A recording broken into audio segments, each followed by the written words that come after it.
Louis Bior, bonjour. Bonjour. Tu es ancien salarié de l'usine Les eaux minérales d'Évian. et très engagé dans le mouvement des Gilets jaunes. Oui. Donc, en quoi cet engagement et ce statut ancien statut de salarié a un lien avec ton soutien de la liste de Yann Brossat aux élections européennes? Déjà, au niveau du soutien de la liste à Yann Brossat, rien que le slogan me plaît bien. L'Europe des gens contre l'Europe de l'argent. Donc déjà rien que ça m'implique beaucoup dans le soutien de cette liste.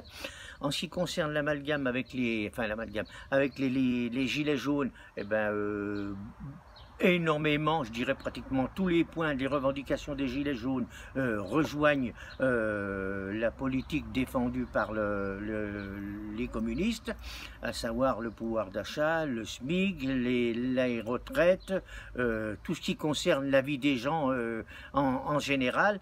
Et le fait d'avoir créé ce mouvement des Gilets jaunes, je pense que ça a été un phénomène de ras-le-bol de la politique de Macron. Et voilà où on en est aujourd'hui. Donc ça fait 6 mois que ça dure. Et à mon avis, c'est encore pas prêt de s'arrêter. Et en espérant que je me trompe, mais si jamais c'est Macron qui peut passer en ce qui concerne les européennes, je pense, comme disait Jérôme Rodriguez hier, il va y avoir un tsunami du peuple. Macron, lui, prétend que le mouvement des Gilets jaunes est fini.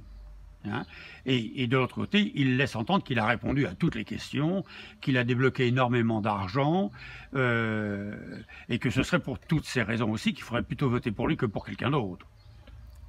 Tout à fait. Mais ça, c'est uniquement pour tromper l'opinion publique, parce que le mouvement est encore loin de s'essouffler.